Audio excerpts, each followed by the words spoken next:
hicieron 3 preguntas cuando nos invitaron al foro. ¿Cuáles son las motivaciones del descontento general que hay? Por ende se asume la tesis de que hay un descontento general, la cual yo comparto. ¿Cuál es la provocación última que lleva a salir a la gente a la calle? Y es la forma de expresión válida. Eso es más o menos lo que tenemos que tratar de responder o conversar.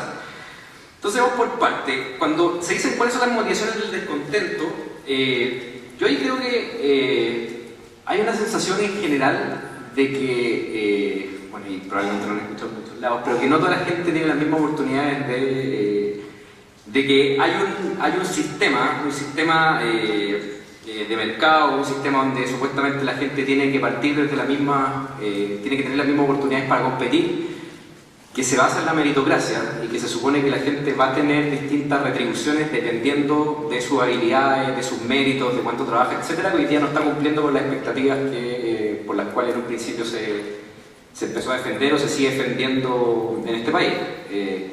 Y yo creo que es complicado cuando los que defendemos el mercado, cuando defendemos la libertad de elegir, que se expande también a varios ámbitos de la política o de la sociedad o de las políticas públicas, no defendemos esa igualdad de condiciones para competir con la fuerza necesaria, claramente le hacemos un daño bien grande al mismo modelo y empezamos a desviarnos por otros lados cuyas soluciones que se plantean, producto del odio, producto de muchas veces un resentimiento muy pálido y apoyado en esa falta de oportunidades, nos empieza a derivar y empieza a llevarnos a soluciones que para mí son mucho peores que la enfermedad misma.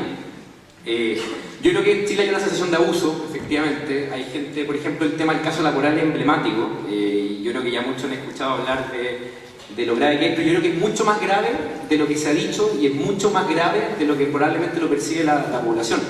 Porque el solo hecho de la gente sentir que la pueden abusar y sentir que efectivamente no tiene esta protección mínima y sentir que efectivamente hoy día, por ejemplo, la gente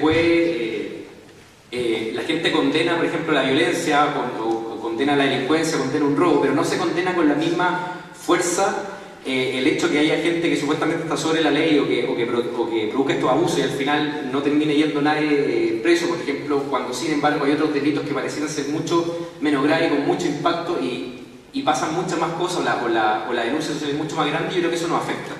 Yo creo que hay una sensación de abuso. Yo creo que hoy día los que defendemos la libertad, los que defendemos el mercado, la economía social de mercado, queremos que tiene que operar en algunos ámbitos, si es que no defendemos mucho más la igualdad de la gente ante la oportunidad de que pueda competir, los que creemos que la sociedad tiene que ser por meritocracia, los que creemos que el Estado no tiene que ser paternalista, sino que tiene que ser y tiene que promover una sociedad de oportunidades, tenemos que ser mucho más fuertes y tenemos que ser mucho más potentes al momento de condenar esas cosas que hacen que el descontento después se nos desborde y nos empieza a llegar a otro tipo de cosas que yo creo que son mucho más nocivas al final.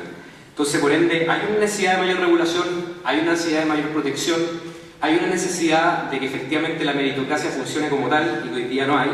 Y al final, no me acuerdo en qué debate, pero ponía un ejemplo que era muy bueno, que básicamente decía, tú cuando entras en la cancha, todos juegan fútbol, la gran mayoría juega fútbol, básicamente si cacháis que el equipo contrario tiene algún grado de influencia sobre el árbitro, efectivamente te dan rabia y en general te agarras a combos con el equipo contrario, con el mismo árbitro, y lo termináis. Eso siempre termina mal. Y eso es lo que pasa hoy día en general no se puede aspirar a que nosotros defendamos y sigamos defendiendo una economía social de mercado y libertad para ejercer, para emprender, por ejemplo, para libertad de enseñanza, etc., si no somos mucho más duros con la gente hoy día que abusa de esas libertades que nosotros defendemos. Y yo creo que ahí efectivamente hay una motivación de descontento que es importante y que hoy día, y sobre todo desde el gobierno, tiene que defenderse con mucha más fuerza, y creo que se lleva la cosa y las últimas señales que me tienen bastante contento al respecto, pero aún así siempre podemos avanzar más. Ahora, ¿cuál es la provocación última que lleva a la gente a la calle? Salir a la calle. Yo creo que en democracia es muy natural que la gente lo haga, y de hecho en los países democráticos, a medida que los países empiezan a desarrollarse y empiezan a avanzar, es cada vez más común que la gente salga a la calle, sobre todo ahora con el contexto de las redes sociales, que yo creo que es muy natural. Y es precisamente por esta misma sensación de desprotección. Yo creo que, sobre todo en Chile, lo que está pasando es que tenemos una clase media que es bastante amplia, que es mucho más amplia que antes. Hoy día también mucha gente se siente parte de la clase media, igual es medio cómico, uno habla con gente que, por ejemplo, uno sabe que le cuesta o no tiene tantos recursos a una persona hoy día que tiene mucho más recursos, que está en el 5% más rico, pero igual le gusta decir clase media porque pareciera ser que habla de la meritocracia. Pero efectivamente hoy día hay una clase media que es bastante amplia, que hoy día no tiene las protecciones, por ejemplo, en el mismo debate educacional. O sea, estamos proponiendo, por ejemplo, en un principio para el primer quintil asegurado, después el segundo quintil asegurado, y ya recién ahora con las últimas propuestas del presidente Piñera de llegar al 60% más pobre, recién estamos ahí empezando a abordar la clase media.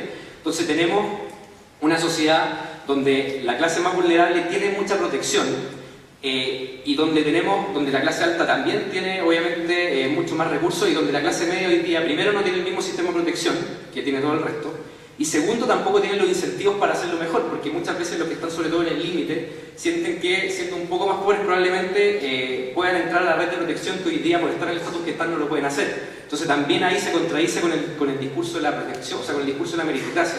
Entonces yo creo que también todas las leyes que hay, todos los incentivos y todo el discurso que tiene el presidente y la política, el diseño de políticas públicas hacia la clase media me parece que es correcto. Y yo creo que también es una de las provocaciones últimas de salir a la calle. O sea, cuando uno ve a la gente que está marchando en la calle, a mí me tocó, siendo presidente de la FECH también, salir a marchar por distintas cosas. Uno lo que ve hoy día no es que esté la gente que más necesita saliendo a las calles, no es que esté la clase más pobre del país en la calle, también está la clase media. O sea, el 80% hoy día es la clase media que está marchando porque o se proyectan a través de su hijo por las cosas que no pudieron tener, o encuentran que hoy día tienen la voz que antes no tuvieron. Por alguna razón son ellos hoy día los que mayoritariamente están marchando y tienen un discurso bastante acabado, saben exactamente lo que quieren, hoy día tienen varios derechos pero los quieren perfeccionar. No un discurso tan vago, sino que también tienen ideas fuerzas las cuales quieren seguir. Y yo creo que también es responsabilidad de la clase política también poder dirigir. Y ahí también me vuelvo eso para decir que hoy día la clase política, yo creo que sobre todo el Parlamento, siento que no estaba a la altura. O sea, hoy día pareciera que tenemos lectores de encuestas que opinan de acuerdo a lo que dice la mayoría, pero no tenemos dirigentes que digan, ok, ¿qué hacemos con este contexto general? ¿Hacia dónde lo llevamos? O sea, ¿por qué somos dirigentes políticos hoy día? Porque creemos y tenemos ideas hacia dónde tiene que ir canalizar esa fuerza, y siento que eso ha faltado. Y con respecto a esta forma de expresión válida, yo ahí tengo matices. Yo creo que hoy día hay una sociedad y sobre todo una juventud bastante proclive a exigir más derechos, bastante poco proclive a reconocer deberes.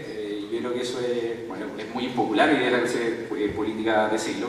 Uno ve, por ejemplo, no sé cómo se dieron cuenta, yo tuve una gran intervención en el Senado, donde ustedes vieron la comisión, ¿no? Aquí la mayoría vio, donde todo en el fondo básicamente lo que hacían era así, pero no necesariamente porque estuvieran de acuerdo. De hecho, probablemente y muy probablemente los senadores no estaban todos de acuerdo con lo que estaba diciendo yo.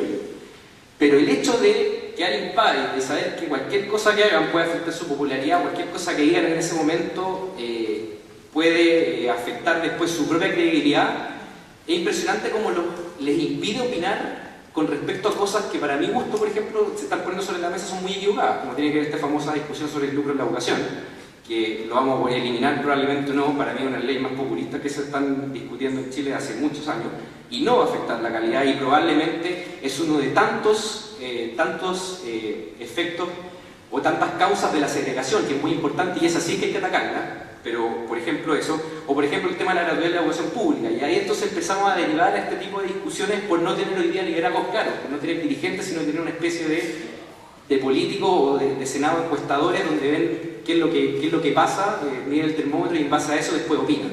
Y eso se genera un círculo vicioso que yo creo que es nefasto. En ese mismo punto de vista, yo creo que no todas las formas de expresión son válidas y yo no defiendo todas las formas de expresión. Parar hoy día es lo más natural del mundo, marchar es lo más natural del mundo. Y me parece sano, de hecho, me parece preocupante cuando ustedes no lo hacen porque uno nunca va a estar de acuerdo 100% con todo lo que se hace y uno siempre va a querer opinar. Pero este concepto que se ha socializado en Chile con respecto al tema de las tomas, que a mí me provoca contradicciones grandes y me molesta bastante. Por favor, avísenme cuando queden 2 minutos para cerrar. Perfecto. Porque, no sé si se han dado cuenta, pero por ejemplo el tema... me queda uno ya.